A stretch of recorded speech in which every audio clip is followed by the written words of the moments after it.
I pledge allegiance to the flag of the United States of America and to the republic for which it stands, one nation, under God, indivisible, with liberty and justice for all. Sherry, would you call the roll, please? Walker. Yes. Patton. Yes. Holton. Yes. Item 4 on our agenda this morning is to approve the agenda. I'll entertain motions on this item, please. Mr. Chair, I would make a motion to approve the agenda as printed. Mr. Chair, I'll second that. We have a motion and a second to approve the agenda as printed. Any discussion? There being none, roll call vote, please. Walker. Yes. Patton. Yes. Thompson. Yes, motion carries. Item 5 on the agenda this morning is a proclamation of April as Sexual Awareness Month in Marshall County. We have Tori Quaylar here with the Marshall County Attorney's Office. Tori, this is kind of your gig every year. Would you please read the proclamation? Absolutely. Proclamation of April as Sexual Assault Awareness Month in Marshall County. Whereas according to the National Intimate Partner and Sexual Violence Survey, 1 in 5 women and 1 in 14 men experience rape or attempted rape in their lifetime. And whereas according to the National Intimate Partner and Sexual Violence Survey, more than 43% of women and 24% of men have experienced some form of contact sexual violence in their lifetime. And whereas Sexual Assault Awareness Month draws attention to the fact that sexual violence is widespread and has implications for every community member. And whereas there is compelling evidence that we can be successful in reducing sexual violence through prevention education, increased awareness, and holding perpetrators who commit acts of violence responsible for their actions. And whereas we must work together to educate our community about what can be done to prevent sexual assault and how to support survivors. And whereas anyone can be a leader in preventing and ending sexual violence. As community members, parents, family members, and friends, we all have an obligation to uphold the basic principle that every individual should be free from violence and fear. And whereas it is important to recognize the importance of the compassion and dedication of individuals who serve survivors of sexual abuse and their families, including local programs, state coalitions, national organizations, criminal and juvenile justice agencies, healthcare providers, law enforcement, allied professionals, and survivor services organization. And whereas we as a county encourage survivors and their families to seek assistance from appropriate survivor service organizations, including Access Luna and other local programs and state coalitions. Whereas the Access Sexual Abuse Crisis Line is 1-800-203-4388. And whereas we encourage every person to start conversations about what sexual violence is, how to prevent it, and how to help survivors connect with services, and to speak out against harmful attitudes and actions. Now, therefore, be it resolved that we, the Marshall County Board of Supervisors, do hereby proclaim April 2022 as Sexual Assault Awareness Month in Marshall County to keep our community members safe from this crime and to stand with survivors and victims of sexual assault. Thank you. Thank you. Very important month. Needs to be all year long, 365 days a year, and I know you and your office work very hard on this, as do many others. We appreciate your diligence. Anything else? I know you guys have a lot on your plates today, so don't feel bad about leaving us for the rest of the meeting. You've got a lot of work to do. Thanks again. Thank you. We are going to make one small change in our agenda this morning. Lucas needs to be able to get out to the jail for a jail inspection. So we're going to move item number 12 on our agenda up to our next item, which is right before the consent agenda. Lucas, you want to bring us up to speed on what you've got in mind for item 12? And we'll go, I'm sorry. Yes, we'll go from there. All right, what we actually have is just a proposal from OPN Architects to do the design work for all of the ARPA approved upgrades at the sheriff's office and jail complex. This includes the update for the HVAC system, for the sheriff's office, windows for the sheriff's office, and rooftop units for the jail facility. We've also tentatively rolled a couple other small projects into this. Originally, my staff was going to do a courtroom move, basically from the admin building to booking. We'd like to roll that into this project. I still see it as an ARPA thing. We actually have some funds in there for that, I believe. Not 100% on it, but it fits the overall scheme of it. So we're just trying to really move this project forward, and this is the first step. Okay, I did go through and read all the things on that proposal, and I noticed they've got the 3D scan. You and I did have a brief discussion on this, but I'd like everybody to understand it. Is that scan going to be used for all our projects, or are we going to have to do 3 different scans for 3 different projects? It'll cover everything that we have under our current scope. Okay. Yeah. My other question is, if we're going to move in the moving of the courtroom, Yeah, we're still going to have it though. yeah, Okay. we'll have that. It's, All right.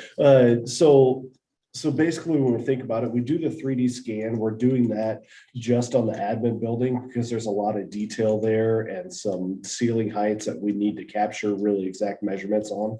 We'll still have digital drawings for the jail building. They just won't be 3D scanned in the same way, but we don't need that on that building. It's Okay. just not to the level of exactness that we need. I just wanted everybody to understand, we do have a 5th courtroom out to the jail facility, and it is used. It's used 6 days a week. Yep. I just wanted to make sure, because sometimes people get upset if we maybe eliminate courtrooms. Wanted to make sure we're not. We're not eliminating Okay. the courtroom. We're actually making it better for the jail staff, so they don't have to move inmates through a good portion of the building. They'll actually just be able to come out of a cell into booking and go right into court. Perfect. Mr. Chairman, then I would move to approve the OPM architect proposal estimated at $54,945 to deliver a bank or a building facility analysis study. I think that's good enough. And I'll second. Okay, we have a motion and a second to approve OPN for this study. Any further discussions, comments, or concerns? Nobody? Nope. Okay, there being none, Sherry, roll call vote, please. Slosson, Yes. Patton, Yes. Melton. Yes, motion carries. Okay, you're free to go do the jail study. Good luck. Now we're moving on back to item number 6 on our agenda today. This is the consent agenda. Approve the minutes of March 29th, 2022 and March 2022 listing of claims. Approved claims is audited and authorize the county auditor and recorder to issue payment of the same. The listings of claims paid at this meeting and all claims paid at the current month will be published as part of the first meeting the following month. Item C, file auditor recorder's quarterly report, January through March 2022, totaling $66,877.97. Records management fees, $1,475 for e-commerce fees, $1,141,000. Let me stop here. It's at, that's gotta be 1,000. That's the typo. $1,475 general basic and $63,927.97. Item D, approved transfer of funds. This is transfer number 924, a quarterly transfer of $700,000 from rural services fund to secondary roads. Transfer number 925, a one-time transfer from ARPA to the general fund for COVID time fiscal year 21 in the amount of $3,374.24.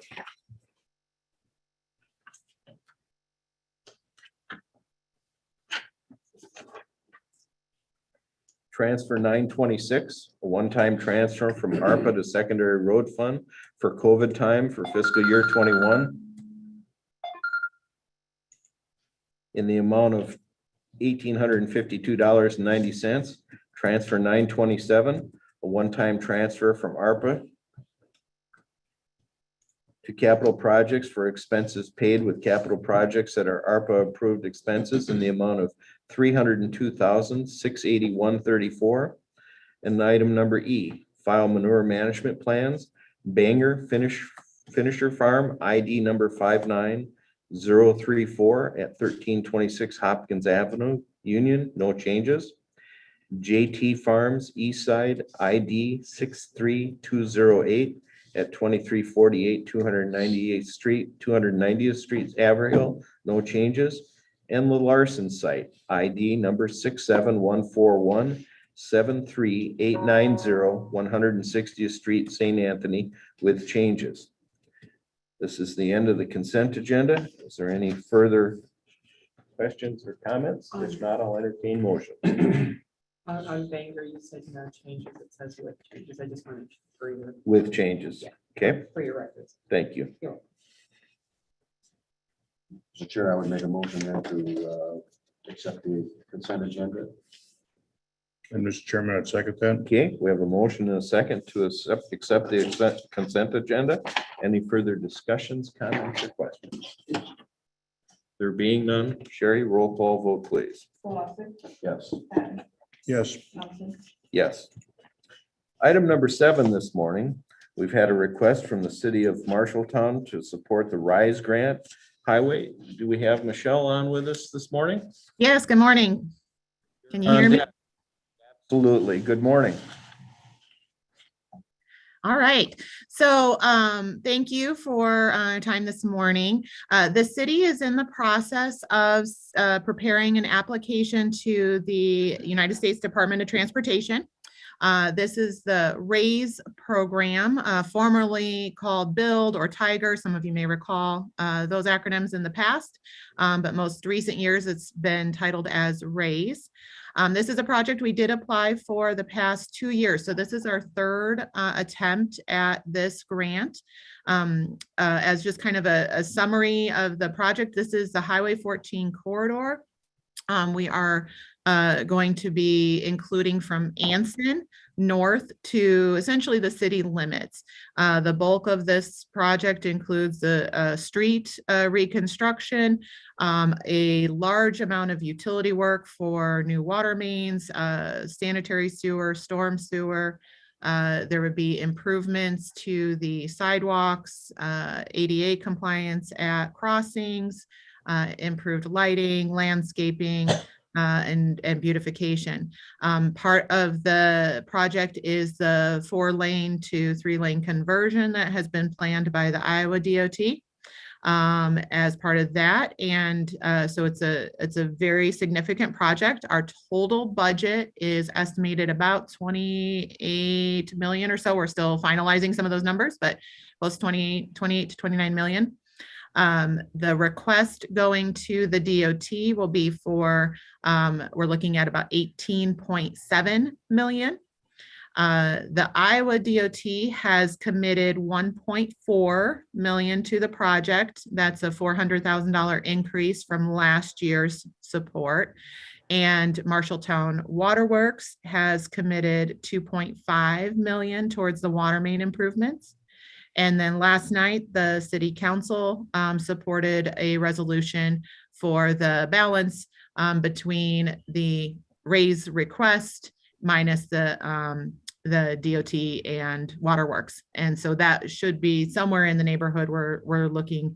I think it's around 6 million or so, something like that. So those numbers again to be worked out yet, probably this morning. So a big project, very big project for us that we're hopeful to be able to secure. The application is due this Thursday. And so it is very timely right now. We're hoping to get things submitted. So we really appreciate your consideration today on this request. I'd be happy to entertain any questions that the board has about the project or. I know we've backed this application for you in the past. Have you had any success in receiving the application in the past? No, so we did not receive, so we have applied for the same project. Now this is our third time. It is an extremely competitive application. And so last year we had applied for almost 100% funding. We did have a debriefing with the DOT following the application round last year. And their biggest recommendation to us was to increase that matching contribution to cover some of those utility expenses. Their focus is on road safety. And so some of that utility work, which is essential for our community development. But they really recommended strongly that we try to find some local funding for that. We were able to do that. So I feel like we have a very strong application. The DOT has increased funding in their pool this year through ARPA funding and things on their end. So there will be more awards made. However, they usually only fund, I think it was around 20% of applications. So there's always been a larger pool than what's available. This is a part of their review is very politically oriented in terms of the support from congressional representation. We have received some letters of support from Congresswoman Hinson's office and Senator Ernst's office. We've also reached out to Senator Grassley's office. So we expect that those representatives will all be supporting the project as they did last year as well for us. So Okay. hopefully that all comes together. Well, we hope it comes together. We're happy to do this. I know the city has worked with us hand in hand on other things. When we received the grant for us to get the $1 million to do the Center Street Bridge project, the city was instrumental in helping us there. And we're more than happy to help you on this issue. Wonderful, thank you. That being said, any other comments? If not, I'll entertain motions on this item. Mr. Chairman, I would move to approve to issue the letter of support for the city of Marshalltown raised grant application for the Highway 14 corridor. I'll second. Okay, we have a motion and a second to approve this letter, signing it. Any further discussion or comments? There being none, Sherry, would you call the roll, please? Slosson, Yes. Patton, Yes. Thompson, Yes, motion carries. Okay, we will get that signed and you'll have it shortly. Thank you very much for your time. Moving on in our agenda today is item number 8. This is a personnel change, approve a new hire for the treasurer's office, universal clerk Rachel King, permanent full-time at 40 hours per week, $17.05 an hour, start date on or after April 12th, 2022. I'll entertain motions on this item. Mr. Chair, I would make a motion then to approve our new hire, treasurer's office, universal clerk Rachel King. Permanent full-time, 40 hours a week, $17.05 an hour, start date on or after April 12th of 22. Mr. Chairman, I'll second that. Okay, we have a motion and a second on the floor. Any other comments, questions, or concerns? There being none, Sherry, roll call vote, please. Slosson, Yes. Patton, Yes. Thompson, Yes, motion carries. Item number 9 on our agenda this morning is secondary roads fiscal year 2022 Iowa DOT budget amendment. Paul, you want to bring us up to speed on this, please? Yeah, this is the budget that I submit to the DOT that is basically a mirror of the amendment that I presented and we recently, the board approved recently. This, I did get the official copy printed before the website rescheduled my work. And so we can move on this one. Okay. And then there's, like I said, there's no difference between what you approved as my amendment. It's just categorized in a little bit fewer categories and presented to the DOT in their format. Sounds good. I'll entertain motions on this item, please. Mr. Chairman, I would move to approve the secondary roads FY 2022 Iowa DOT budget amendment. I'll second. Okay, we have a motion and a second on the floor to approve. Any further discussion, questions, or comments? There being none, Sherry, roll call vote, please. Slosson, Yes. Patton, Yes. Thompson, Yes, motion carries. Item number 10 is the secondary roads fiscal year 2023 Iowa DOT budget. Paul, you're back on deck.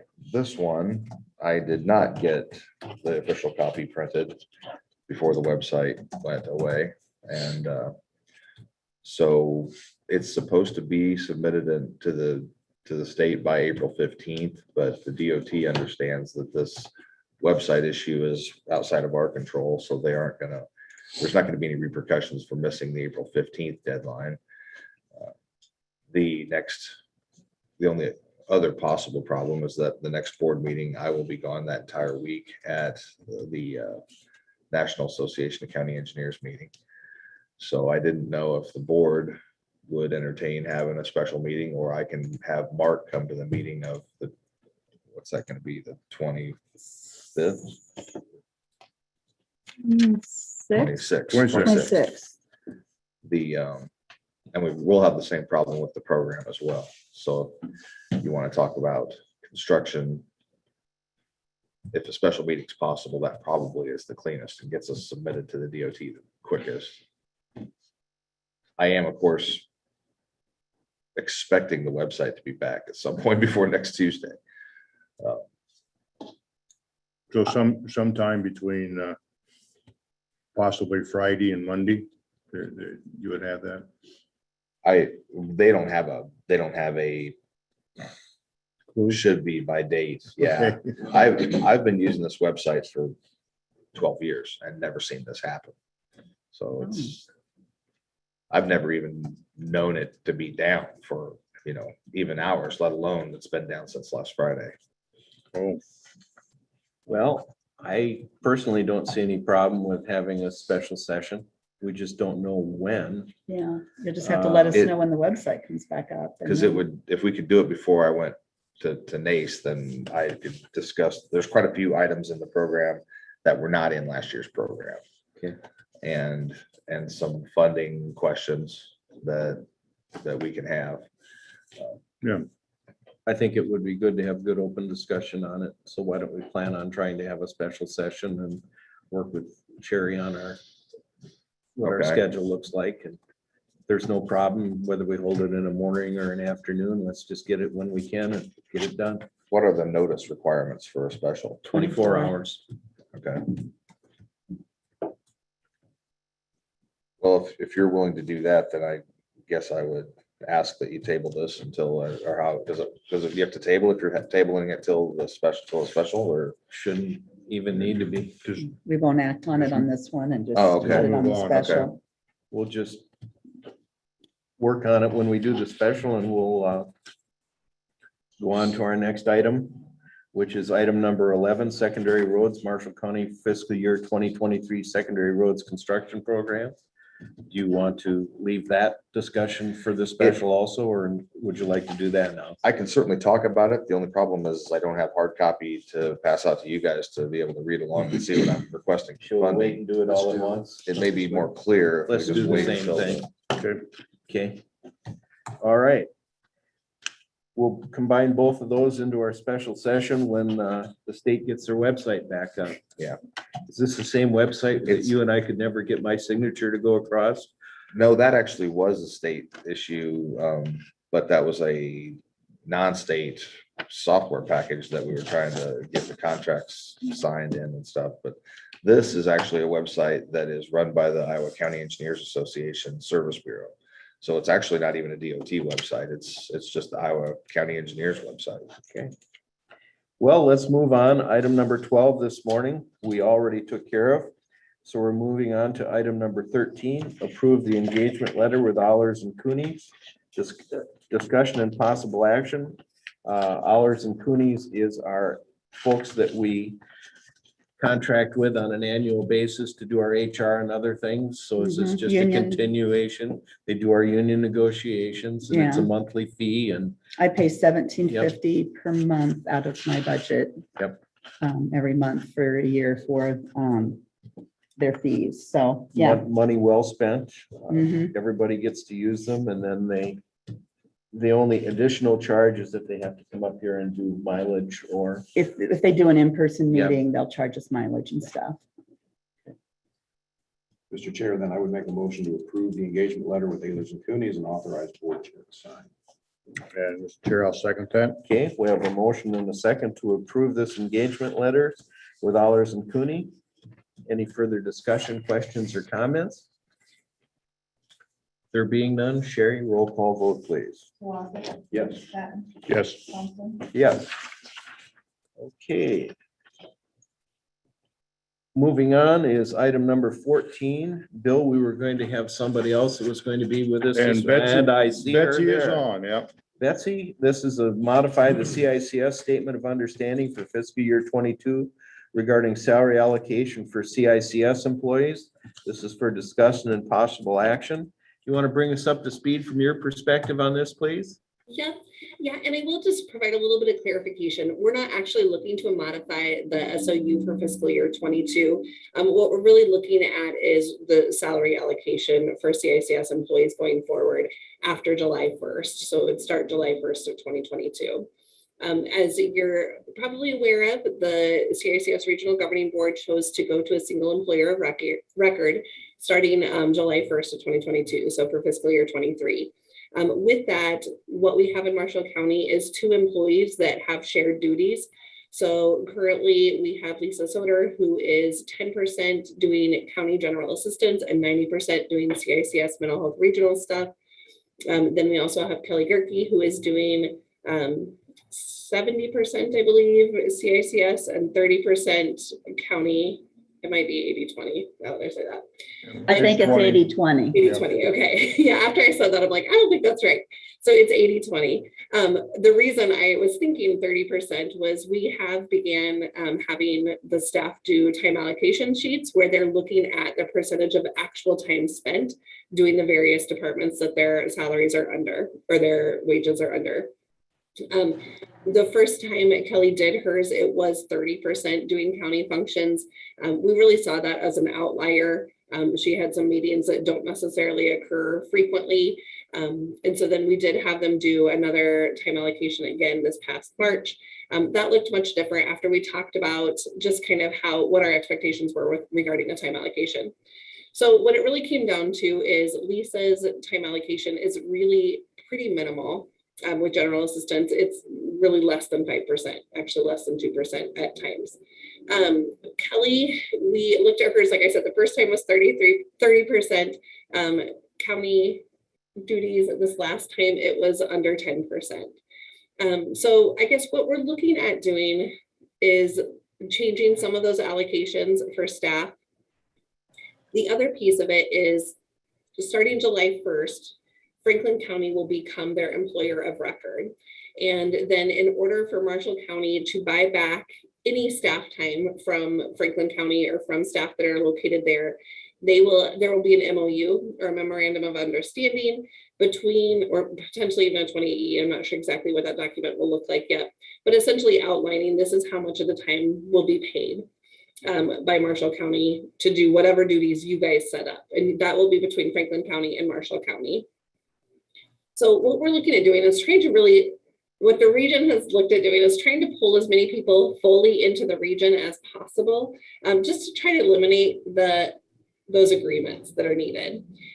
Marshall County is obviously one that has 2 staff that are split. And so what we kind of wanted to look at is how does Marshall County want to move forward? I talked about at our meeting when I met with Bill and Mary was that there's also a reconciliation at the end. So the Department of Management has recommended frequent time studies ongoing. So we're going to require staff to do time allocations 1 week out of every month and change which week of the month it is, because we recognize some weeks are heavier than others for certain duties. And then what will happen is at the end of fiscal year 23, we would have to take those time allocations, determine what the actual percentage was, and then reallocate the costs accordingly. So it could be that Marshall County starts at 10% for Kelly's and ends up actually her time with her time allocations was 12%. And then Marshall County at the end of the year would have to reimburse that back or have to pay that additional charge back to Franklin County, who would then reimburse CICS. And if it were the opposite way, then the money would go the other direction.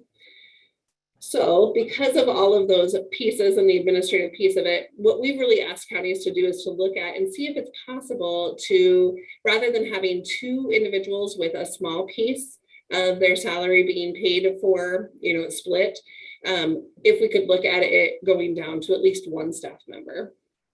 Ideally, we'd love to have everybody come into the region and Marshall County, maybe find another department is what some counties have done to do the general assistance. But we're not requiring that. So then our next best option would be is if we could go from 2 staff down to 1 split staff. Okay, one question, Betsy. This is Nan Benson, the auditor recorder. Would it be possible for 23 if we just designated Kelly so that we only had 1 split employee? Yeah, that would be our preference. Yeah, so that could be our first preference for FY23. Yeah. And then that would get us back in the courthouse and get life back a little bit normal so that for the next fiscal year, we could see if there's somewhere else we could put this general assistance. Yeah, that would be, that's kind of what our proposal was. If we could do that, I think that would be a good compromise. I think that would be very applicable and fair. As far as Kelly's time, the reason she's been kind of an outlier these last short period of time is we've had some changeover in our Veterans Affairs, and she was answering phones and doing some other things. Our 2 people that have been replaced in Veterans Affairs are up to speed. They're certified with the state and everything, and they're doing a wonderful job. So quite honestly, I can see Kelly's time going dramatically below 10%, considerably less than what that would be. Yeah. And I think we kind of set the 10% because we feel like anything less than that so we've looked at what we can consider incidental, right? Like when you sit at that desk, there's going to be people who come in and they need the auditor's office or the treasurer's office. We're going to do some of that no matter what, right? Like people just come in and you help them. So a lot of it's incidental. And I really do think you're right. I think we'll see what that percentage really is. I think it could be pretty small. I think we're going to find it's very small. Yeah. But I think this would be a good start, and I know you guys and Bill have worked on that. What are your thoughts, Bill? When we looked at the last month, I think Kelly was down to around 7% on that month. Some of the things on general assistance, that used to be a bigger deal for us, but Micah has gotten bigger. Other organizations have gotten bigger and they've taken over some of those things. And so the general assistance isn't near the animal that it used to be. And Lisa's still going to be around. She can, for 60 seconds, she can advise somebody, and that's not going to change her time slot or anything. And so I think the plan is a good plan and is a workable thing here. And at the same time, we're able to pull the 15 counties together on this region, doing the same thing at the same time. And that's important. And so I think this is a good program here. Okay. Just a quick note to bolster what you're saying about the reduction in responsibilities is that with this July changeover, we're also likely moving them off the county network.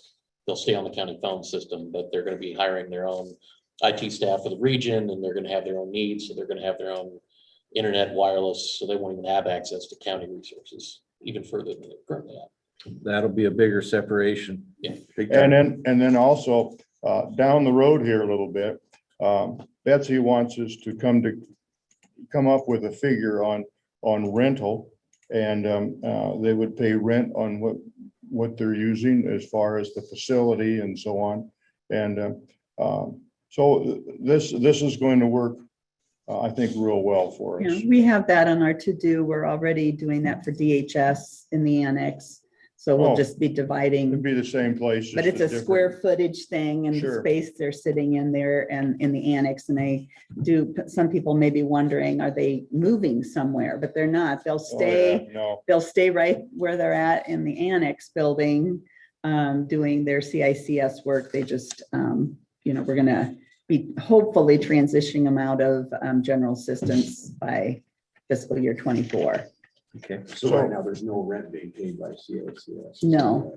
There was rent paid for a Uh, time. Yeah. We have still been paying rent through our local Fund 10, and it'll just be a little bit different where it'll actually be coming out of our regional fiscal agent. So we, as far as this motion, we'd be looking at 100% regional pay for Lisa and 90% regional pay for Kelly, and then Kelly's side would be 10% for our county. Yep, and that wouldn't need to actually start until July is what we're targeting. Yeah, July Right. 1. Yep.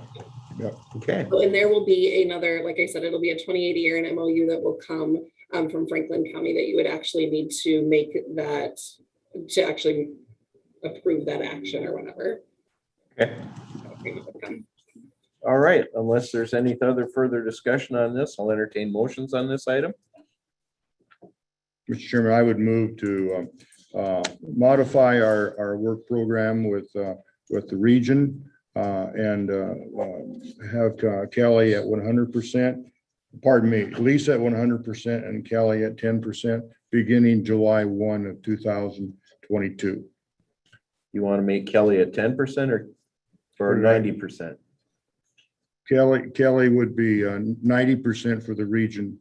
Okay. Yeah, my fault. And I'll second that. Okay, we have a motion and a second on the floor to approve this modified understanding. Any further discussion or questions or comments? There being none, Sherry, roll call vote, please. Walton. Yes. Patton. Yes. Johnson. Yes, motion carries. Okay, moving, thank you. Have a wonderful day. Thanks for helping. You bet. Good to see you again.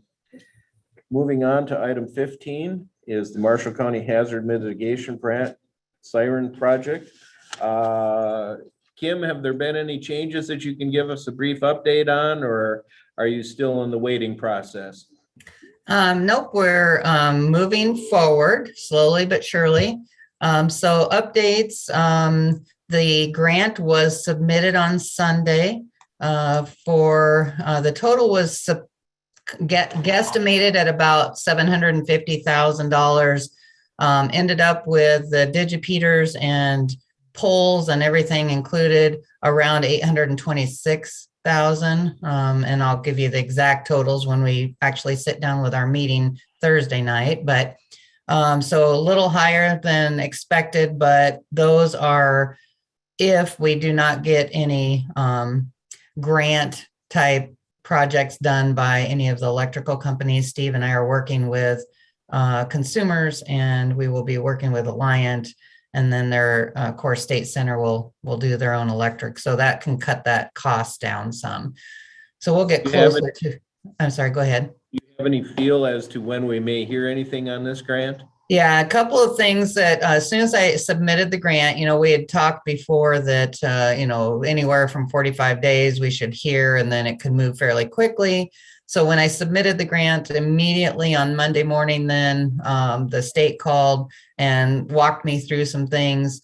They basically stated that it could be awarded as quickly as a few months, which we figured it would at least be into next budget year, which fiscal year, which is what we had thought. But it could be as late as 2 to 3 years, depending on FEMA. You just don't know. And that's the hard part to really grasp as you work on this big of a project. So we discussed a few things. And again, we'll go into a lot of detail Thursday night with our EM commission, but we need to sit down with the committee and prioritize those Siren projects so we know if we don't get a full amount, which ones would be prioritized.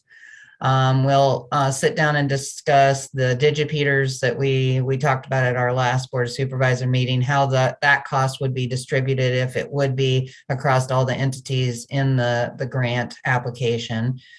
And then talking about that 2 to 3 years, if I were to see a large disaster again, the way that hazard mitigation grant is funded is through disasters. FEMA gives the 5% back to the state that they're responsible for through how much money that they have lost through disasters.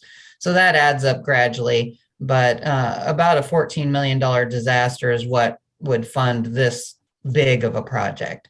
So there's some other options there. I know we've talked about maybe even starting or doing some of our project with ARPA funding. That would show FEMA that we're putting some of our money towards the project. So we'll talk about that too with the committee and then bring it back to the Board of Supervisors. Basically, yeah, we've got everything submitted, or I have everything submitted. Now FEMA will start their side. I've given them all the lat and lon of our proposed areas, unincorporated and incorporated. They will go down and start doing historical data preservation,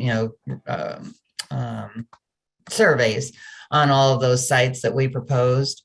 And then it basically starts the process now that grant's in, and then we have to wait to be awarded if we are going to be awarded. We don't have to wait to start doing projects. So if we want to do some of these with ARPA funds, we definitely can. And then we just go from there. So yeah, there's a lot of moving parts and pieces. It could move quick and it could move slow, but that is FEMA.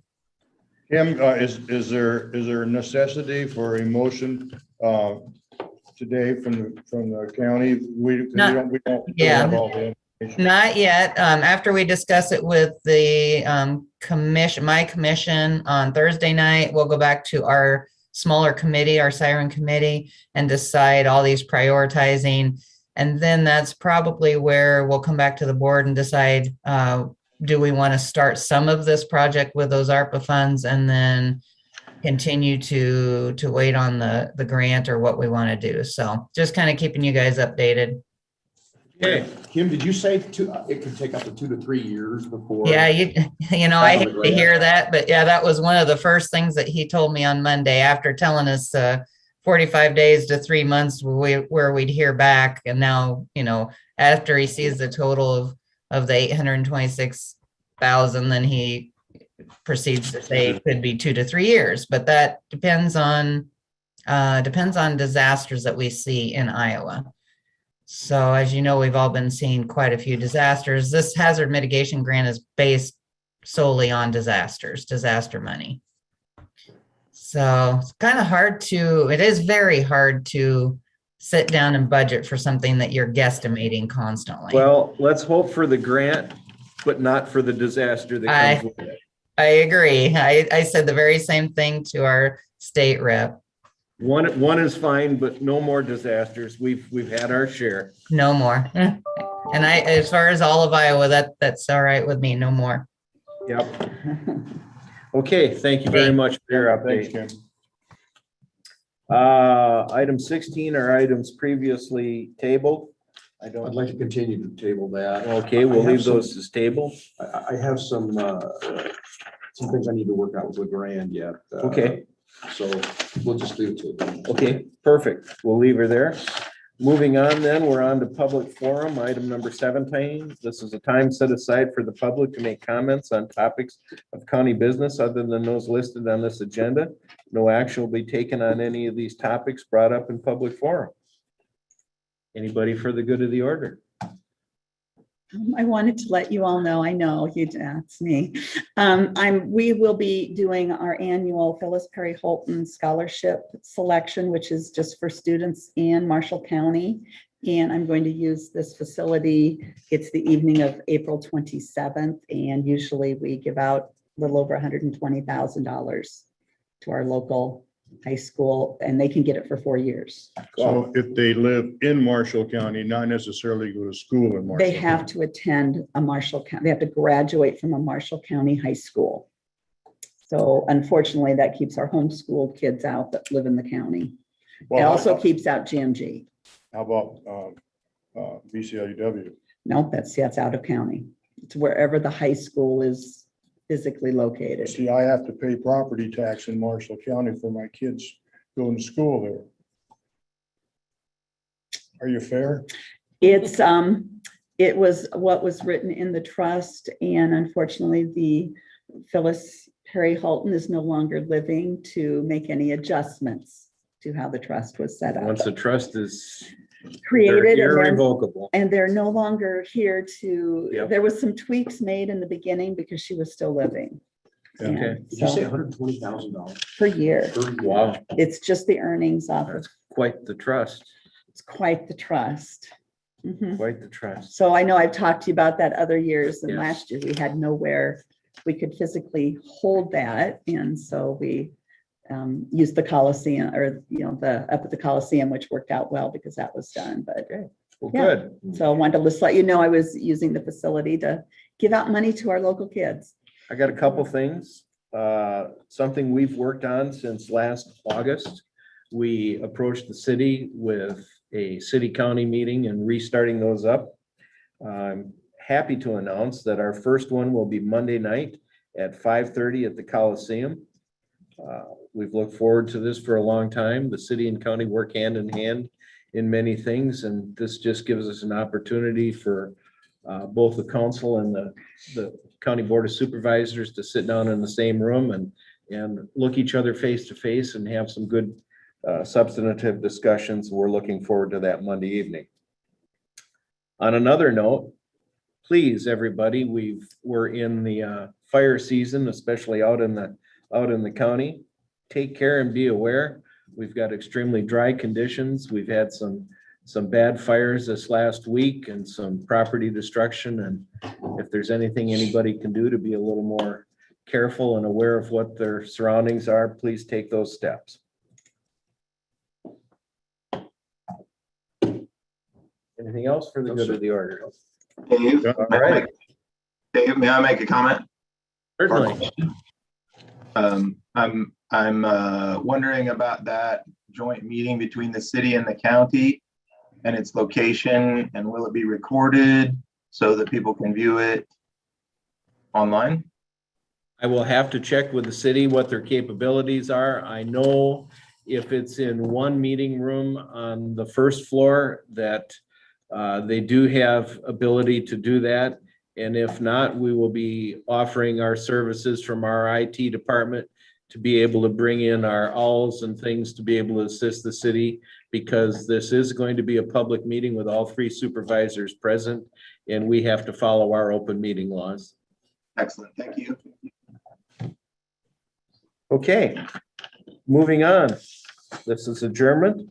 The next regular session is April 29th, 2022 at 9:05 a.m. All business to be acted upon at that session should be submitted to the county auditor and recorder's office or the board of supervisors office by Wednesday, April 20th, 2022 at 12 p.m. There being no further business to come before the board, this meeting is adjourned at 9:53 a.m. And clarification, that is April 26th, not 29th. I was gonna ask. Okay. That's a Friday. I know the 29th because it's my birthday. so- Thank you, everybody. Well, happy birthday early. I know that it's a Friday. so- Okay, we are adjourned.